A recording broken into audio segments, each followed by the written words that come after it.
Well, YouTube, it's time for that part of the week where I go over last week's YouTube comments. Now, I have picked 29 comments this week. A lot of them have very good conversation topics, and I want this to be more of an insightful conversation than other comment reading sections in the past. More Digimon focused, more content focused, more detailed, and more, trained to get your brain flowing a little bit. That's what we're trying to do today. Yeah, last week, because of the ban list, we got a whole shabobble of content to talk about and everything under the sun to mention. But we were talking about something also last week that was really important to me that kind of got derailed because of the ban list. So we're going to be revising that today too. So if you guys like this content, don't forget to like, comment, subscribe, turn on the notification bell, to smash potatoes. That way you know when all these videos go live. We also start with a fun one, just a kicker here. Everything runs on Dark Mario. Dark Mario is a true meme of the community. When Mario doesn't give a shit, he will literally just wreck face and don't care. I don't care. Dark Mario doesn't care about anything, guys. If you get on Dark Mario's bad side, it's GG's no re, I came here based on the Dunkin' Donuts tag, and let me tell you, I'm glad I did. For funsies, I put the Dunkin' Donut tag in the previous comment video just for fun. And it attracted Forest Cat 2005, so that's pretty cool. Nice. Holy Flame has to be hit, says Noah. The power of the card is the power of God incarnate. I do agree. Holy Flame is a degenerate card, and it should be banned. It's just that good. Will they ever touch it? They will not, because it's not the way the game works. But I'm glad someone here has the ability to determine what great power looks like. Shout out to Noah. All right, we had 2 toxic comments about this, and we're going back to back here. That's not how you ask your viewers. That is not how you ask your viewers to subscribe to your channel. This attitude is very unpleasant, and I actually unsubscribed because I'm tired of YouTubers saying this stuff every video. It's getting old. All right. Now, to be fair, while I was aggressive, I think people in my audience know by now what aggressive Mario looks like and what playful aggressive Mario looks like. They are 2 different things, 2 different characters. And these 2 individuals were unable to tell what playful aggressive Mario was, and they chose to unsubscribe, whatever, that's fine. However, thanks to me actually mentioning, half of you, by the way, aren't subscribed. Last week, I had one of the biggest view gains in subscribers I think I've ever had. It was crazy. I don't even know the number. It was ridiculous. I had 100 just because of the Marker Watch video. And more and more went along. So, guys, do subscribe, please. I barely ever mentioned it before this point, but, we are grinding. We are trying to grow. And, while subscribing isn't a YouTube analytic metric, it does put you on a watch list of sorts, and the content does get fed to you if you are subscribed. And if you watch it, even better. So I do appreciate it if you subscribe. There, I'm being polite about it. I'm not saying, oh, by the way, half of you aren't subscribed. Okay, we're good. We're going to move on now. We're going to move on to our next comments here. We have Drew L. I'm excited to try a version of this deck. I'm fresh to the game, and this seems like a very nice one to try going to a new set. Referring to Magna X. The deck is very strong. The mirror match is really degenerate, as I found out, but the deck has a lot of good, solid matchups all around if you play it right, so that's pretty cool. Also, Mega Death is absurd. That card's crazy. Joshua says, right on, Mario. Hey, do you think they do it this way to get some free advertising to the attendees of the expos? Okay, we're getting back into the content I really wanted to talk about last week, that I wanted to hammer in before the ban list got in the way, and that is the IRL Digimon tournaments.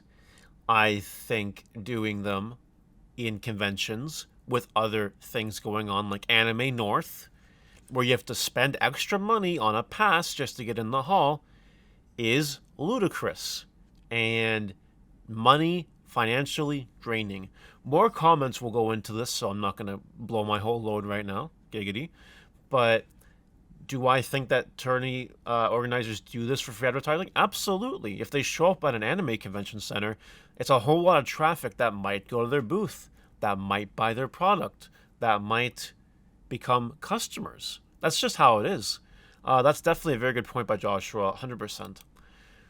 Rip the people wanting to attend GenCon. Not only are the badges ridiculously expensive, the $80 entry fee is also stupid. Yeah, tell me about it. Tell me about it. Tell everyone about it who's going to GenCon and spending 4 days there. Oh my goodness. We'll come back to GenCon though. We will.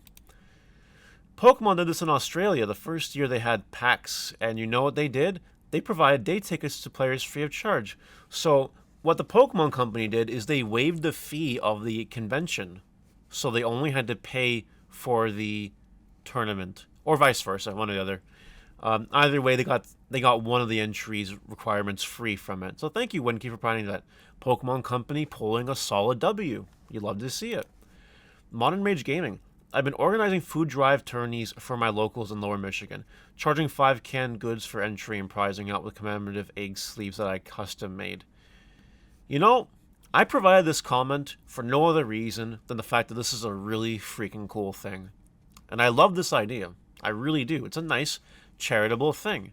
And I'll use this opportunity to, again, plug my charity stream, Games for Love Digimon stream, Friday night, BT9 stuff, Digimon Survive stuff. It's going to be a blast with lots of activities. So do definitely join this for a good cause. And this, what Modern Mage Gaming is doing, is also for a good cause. So if you're in that area, think about supporting it, 100%. Digimane, Pog Digimane TCG. Being met with you should be here early is an insane reply to give, knowing damn well the con lineup extend the second parking lot. I felt bad for the people who just want to be at the con on Friday. This is all true, but I do think it's better to provide this little bit of information, you should be here early, than not saying anything at all, than blindly anticipating that, you know, you'll just get in. Like, this was my first time at Anime North. I've been alive for 30 years. It was my first time. I had no idea it was that fucking insane. A little warning would have been nice. I would have left 2 hours earlier, you know what I mean? Whatever.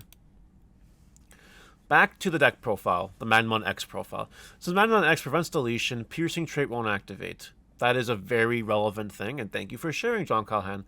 So I like comments like that provide just nice information. People may not have known that, and now you do if you're watching this video, so that's cool. Leslie Robinson. I've been playing Beelzemon with Beelstarmon, but the build I have right now is like 50-50 on popping off or complete brick. Also, can't find a way to X antibody protection yet. You'll probably make it better BT9. Yeah, we do get things like Howling Crusher and Kakaitis Breath, really good cards against the matchup. And yeah, straight up. Like, we do have tools to address these cards. They just have built-in protection, which makes it really annoying sometimes. That's kind of how it is. War Dude Kid. I think hitting Sora and Joe would unfairly impact the rest of Blue as a whole, where Blue Hybrid itself was the issue, and Tommy was a key part of that. So it made sense to limit Tommy and not Sora Joe, which will let Blue keep some identity moving forward. You know, I saw a lot of comments like this, and I will choose to like give a pass to people that agree that Tommy should be hit over Joe Sora, because that card is a whole lot of salt. Tommy is a big salt card, and in its way is a degenerate floodgate because it stuns you, kind of like Holy Flame. So yeah, I understand why they hit Tommy. The issue with Joe and Sora is that it does gain you too much memory. And for the people in the comments that love to type, like people in the comments that love to say, well, you have nothing to proc Joe Sora with, you can just attack and it procs Joe and Sora. So I don't think it's a valid argument at all. That's my opinion. We're back to the convention center talk. 100%, 110% agree from Zoo Hair Galaxy. Pog Canadian player, love to see it. As a player, I just want to show up and play. The conditions at Anime North were bad. Extremely hot, extremely long lines. Had to line up for hours if you wanted food. Line up for water, etc. TO may save costs on the rent, but they're just passing that burn on to the player now. They really are. That's a really cool line. It's a really cool line. They're saying, yeah, we're going to save money, but you players can spend more money if you want to play. It's kind of dick. Kind of dick, in my opinion. I think Bandai did the right thing limiting Tommy and Jet Sylphie. As a purple player, it was really annoying having to try to play and deck yellow players out with Creepymon, and blue is just annoying. Oh, Dragoon and Creepymon strats. The alternate one con that always gets me. Crunchy Brown. This is an extreme comment. Competing at Anime North felt like being in a concentration camp. Huge lines, extreme heat, even indoors, no direct access to food or water, and blue hybrid players everywhere. Shout out to all the cool people I met while stewing in my own sweat, though. Y'all were the best part of my trip. And then we just got a blue hybrid. The fact that this comparison was made sucks. The fact that someone managed to link that, it just shouldn't happen. This is a highly hot take, but it's also kind of true because it was kind of extreme. Like if you were waiting outside a few hours to get into Anime North, it was not a great feeling. I was there. I can tell you firsthand. And being stressed that you might not make it on time is not great. Not great. You couldn't leave the line or you lost your place and you were just fucked. And it was just no good. It was no good. So yeah. Waiting in the heat wave will just wreck your day. Especially for better insulated friends. Like me. Having a Digimon tournament and anime cosplay waifus sound like a win. They just rented out a nearby conference space, also where the cosplaying waifus are staying, would be a good solution and would offset the position and positive negative explosion rate. I agree. Absolutely. That's a good strategy. If you want to attend the con, you can still do that if you're in a neighboring hall or something. You know what I mean? Neighboring building. Pretty solid strats. Alright, I remember when the Gurumon promos were like $1 a card. I remember when the X-Antibody Guru stuff was announced and someone bought out all the promos and jumped like $4. Look at them now. It's true. I just listed some Gurumon and Gurumon promos. The time is now. The time is now. If you guys held on to them, PogChamp, get rid of them. Get rid of them. Do Digimon Regionals have an entry fee? I can't imagine having to pay $80 or whatever for a convention pass. And then also another $70, $80 for tournament entry. TO's renting out convention space to save a little money, only to make 100 some odd people pay out $78K collectively just to get into the space separate from the event itself. Sounds scummy. Yeah, it sucks. A lot of people are saying that this sucks. Not a lot of people have positive things to say about this. Or people are just neutral for the most part. I hope Bandai is honestly listening to their players. And that the TOs are listening to the players. The TOs probably don't care because they're saving money. And, you know, we gotta make money in today's world, you know. We gotta sell the pre-sales. We gotta get the cheapest rent possible. Screw the players' better health, you know. And I just think that's kind of a toxic attitude to have. That's me. But there's more. Don't worry, there's more. Walter says, even when the Yu-Gi-Oh! Toronto Regionals were held on the same day as Toronto Comic-Con pre-pandemic, we didn't need tickets for the con or wait in line to get the conference room to play. It was honestly best of both worlds. You didn't need to grab tickets if you didn't want to, but if you went X3 round 3, there was a big con for you to spend the rest of the day in if you liked. This is 100% true. I can tell you there were many Yu-Gi-Oh! Tournaments that were done at like the Metro Toronto Convention Center or somewhere neighboring like that. And there was also other shit going on in the building that you could just legitimately go and have fun with if you had a bad tournament experience. That you didn't have to pay an extra entry fee for just to get to play Yu-Gi-Oh! You know what I mean? It was optional. That's the way it should be. It should be optional. You shouldn't have to pay the extra stuff. You should not. No. Now, this comment. Okay. I still feel that Hammer Spark needs to be limited. Okay. Every single ban list discussion, there are always a swarm of people that says Hammer Spark needs to go to 1. No, it does not. No. Okay? You can play around Hammer Spark somewhat. B, it's a good card, but it's not broken. It's just, A, it can be a brick sometimes, so you're trading off consistency for just Hammer Spark, but that does not need to go to 1. Absolutely not. There are better cards. If you ask 100 people what's more annoying, evolving Jet Sophie for 1 and healing 1, or gaining a memory, watching your opponent gain memory off a Hammer Spark, I'm pretty sure that most people will say Jet Sophie is more annoying. It's easier to deal with memory than it is security. Hammer Spark. Give me a break, guys. I really don't get how people get more frustrated with blue hybrid than yellow hybrid. Seeing your opponent continuously undo all your damage while obtaining free bodies and increasing the chances of outright killing you on security will always be annoying to me. I counter-argumented, saying that with yellow, if you're fighting against yellow, you can still play the game. The opponent is healing non-stop, but you can still play the game. Against blue hybrid, sometimes you can't play the game. And that's the sole difference between blue hybrid and yellow hybrid, in my opinion. And I know I'm right, so like I don't need to go any further with it. Alright, we're getting down to the wire here. 5 comments left. This comment was so strange, I couldn't tell if it was toxic or not. So we're going to read together, and you guys are going to tell me what you think. Rusty Russ says, I can't believe you were this wrong on the build. Magna X, by the way. Not surprising. Oh god. You play 4 Jerry, 4 Leomon. You don't play the yellow option. It's trash. Referring to Awakening of the Golden Knight. 2 card combo, 2 situational. Jerry and Leomon is much better. Also a 2 card combo. Cut the Hammer Sparks, you don't need them, you have Leomon. 3 Death X and 2 Magna Antibody is fine. Then the rest, whatever you want. But 4 Flamedramon for sure, Largemon isn't good, I run 2. This guy responded saying the Golden Knight isn't situational at all. Like, you can use it on any of your armors. You just need an Magna X in hand. Okay. I cannot tell if this guy is trolling or if this guy is some 50-head genius with the ultimate strategy of Magna X. Leomons. I will not comment on whether or not this is just hot garbage or not. I have not tested it.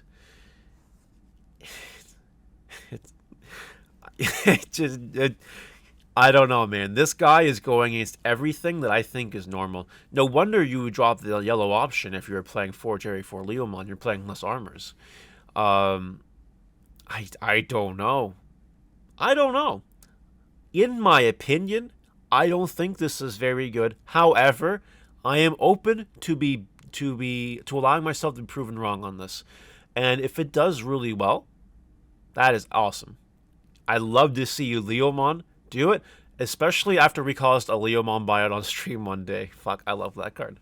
Anyway, so yeah, that's Rusty Russ for you. And then we're going to go over here to this. Why target purple?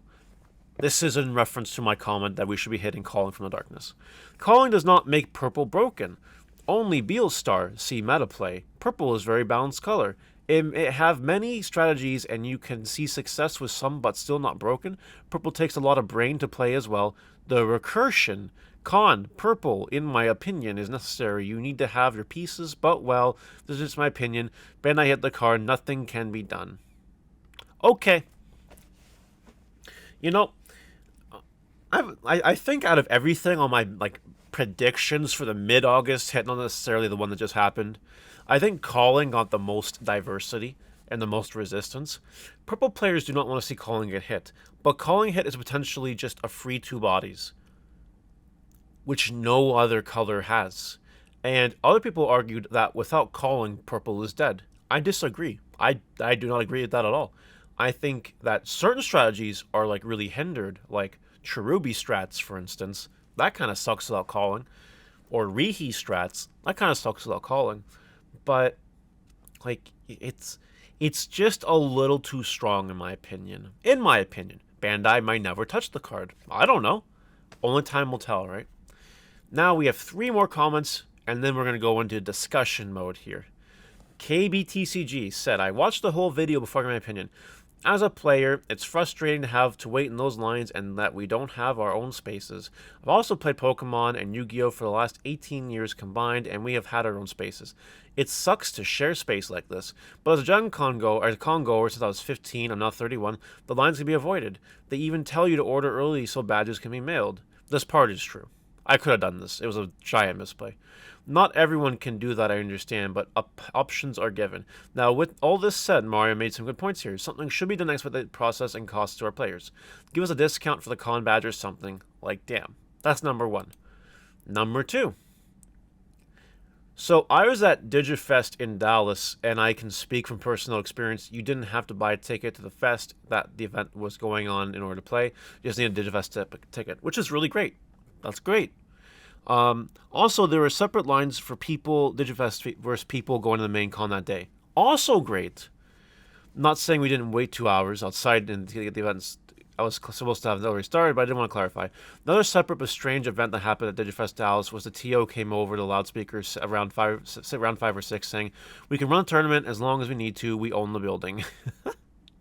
When we were playing in the Dallas Esports Arena in response to people saying we couldn't finish on time to the pre-planned schedule. Also, FMAB or Cowboy Bebop, our choice. Anime for life. Also, I want to direct attention to Shadow Fan here, who says Mario is 100% speaking his ass out of his ass at this point. Just because it's at a convention doesn't mean you have to buy the entry level of the con to get in the event. Who the fuck are you? Like, what? Yeah, because a lot of people agree with me. Clearly, I'm speaking out of my ass. As for TSS Donut, well, we'll visit this in a second. We will. And the final comment. I've got to agree, Digifest was great and affordable. Just a big conference room with 500 players. I was looking at GenCon and the cost started to add up quick. If I wanted to play 2 to 4 days and attend the actual convention, I quickly got up to $300 before travel costs. Went ahead and signed up for online, which is still a little costly, but I'd much rather be in person. Only reason why I ever did GenCon was because 5 other guys are coming, we're splitting costs. Okay, let's talk, once again, probably not for the final time, but we need to discuss these IRL tournaments. Okay, let's use GenCon as an example here. I'm going to give you guys the cost breakdown of how much this trip is going to cost, and the pros and the cons. Okay, so to start, I paid for all 4 tournaments. I don't know how much that is anymore. Like $300? What ballpark? I had to pay for the whole weekend GenCon pass. I think that was under $100. I had to pay for the B&B that we're splitting with a metric fuck ton of people, by the way, like a dozen people. And it still cost an absolute ridiculous amount of money, like 300 US, 350 US. GFG can correct me if I'm wrong. They're the ones organizing that.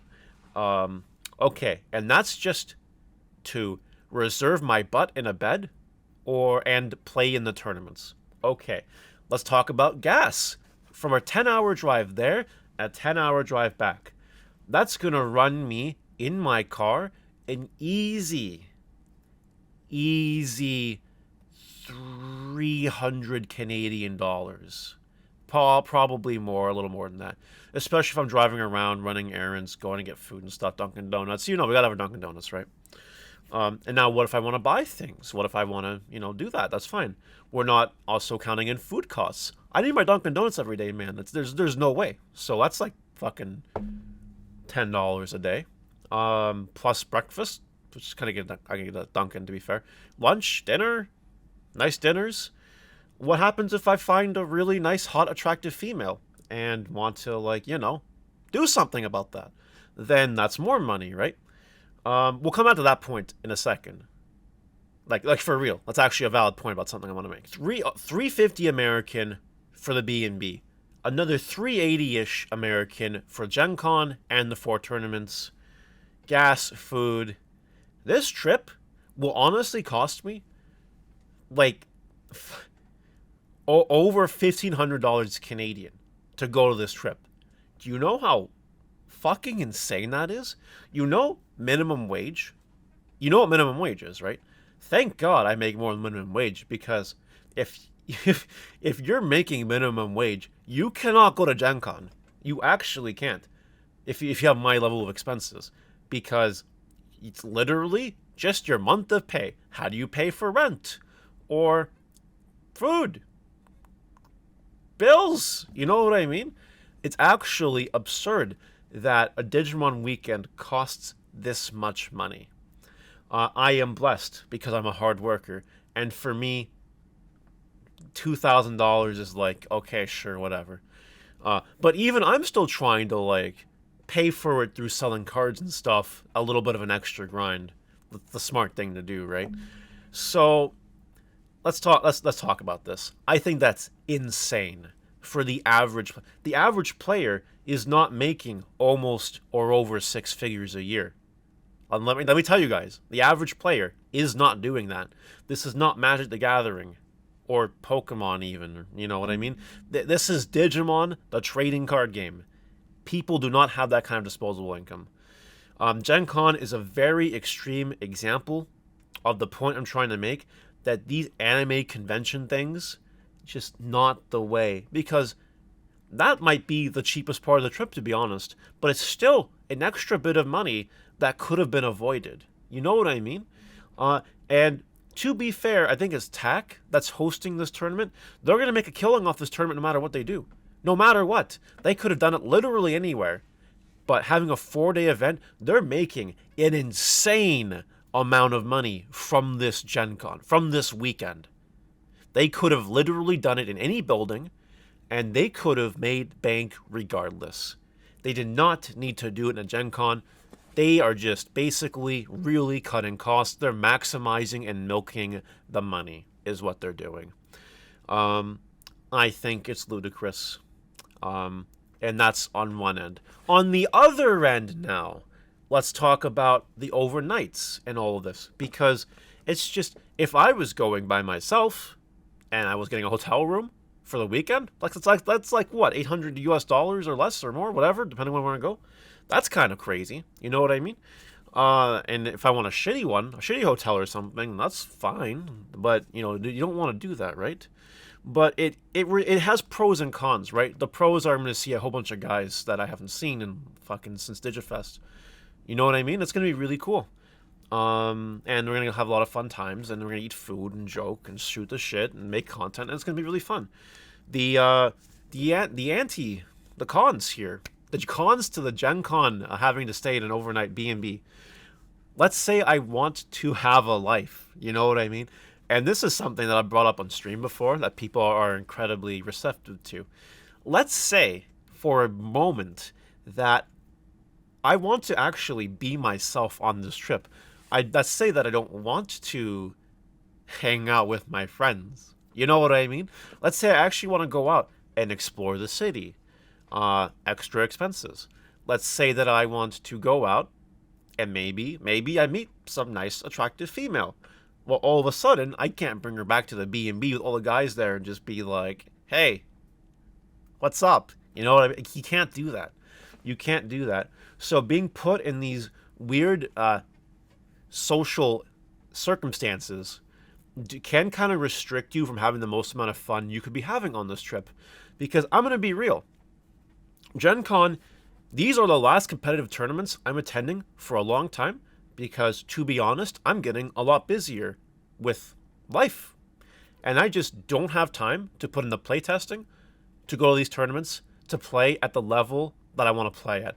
Like the regional that I won. I put too much time playtesting that tournament, it paid off.